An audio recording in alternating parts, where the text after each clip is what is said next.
Hi friends, welcome to Mahi vlogs.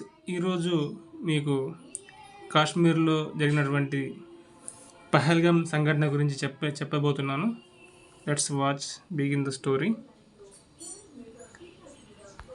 Friends, మనకైతే ఇప్పుడు తీవ్రవాదులు ఏదైతే మనం దాడి చేశారో టెర్రరిస్ట్ అటాక్ అటువంటిది జమ్మూ కాశ్మీర్లోని ఒక అనంతనాగ్ జిల్లాలోని పహల్గామ్ అనే ప్రాంతంలో వాళ్ళు దాడులు నిర్వహించారు.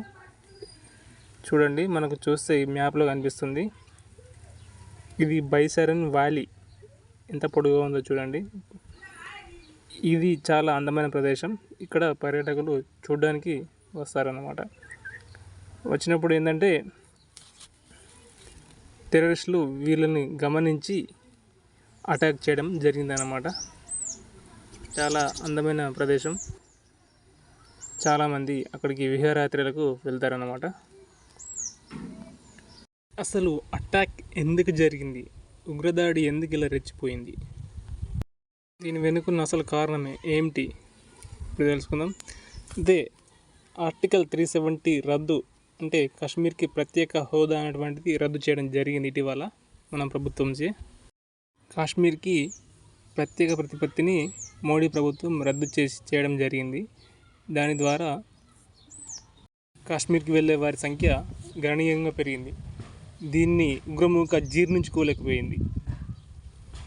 అంతేకాకుండా జూలై 3 నుండి అమర్నాథ్ యాత్ర ప్రారంభం కానుండడంతో 30 రోజుల పాటు జరుగుతుంది. దీన్ని ఎలాగైనా భగ్నం చేసేందుకు, కాశ్మీర్కి యాత్రికులను తగ్గించేందుకు ఉగ్రముఖ ఈ చర్యకు పాల్పడింది.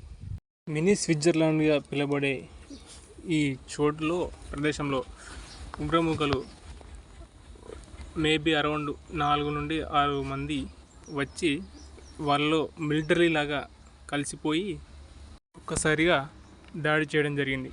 అయితే వీళ్ళు దాడి చేసిన విధానం చూస్తే ఓన్లీ హిందువులపైనే దాడి చేయడం జరిగింది. వారి మతం ఏంటో తెలుసుకొని మరీ దాడి చేయడం జరిగింది. AK-47 మరియు M4 కార్బైన్ గన్లను వాడినట్టు సమాచారం. ఈ అటాక్ ఏప్రిల్ 22వ తారీఖు మధ్యాహ్నం 3 గంటల సమయంలో జరిగినట్లు తెలిసింది. ఈ దాడిలో సుమారు 26 మంది మరణించడం జరిగింది. ఈ దాడిలో హర్యానాకు చెందిన లెఫ్టినెంట్ వినయ్ నర్వాల్ మరియు యూపీకి చెందిన శుభం ద్వివేది, అతనికి ఈ మధ్యనే మ్యారేజ్ అయింది. కర్ణాటకకు చెందిన మంజునాథ్ రావు అతని ఫ్యామిలీతో విహారయాత్రకు వచ్చాడు. అతన్ని కూడా చంపడం జరిగింది. అతని భార్య పిల్లలు మమ్మల్ని కూడా చంపేయమని కోరగా వారు నిరాకరించారు. అంతకుముందు కూడా ఉగ్రవాదులు 2016లో ఉరి దాడిలో 16 మంది ఇండియన్ సోల్జర్స్ని హతమార్చారు. దానికి ధీటుగా జవాబిచ్చిన ఇండియన్ సోల్జర్స్ సర్జికల్ స్ట్రైక్ నిర్వహించి సుమారు 50 మంది తీవ్రవాదుల్ని మట్టి కరిపించారు.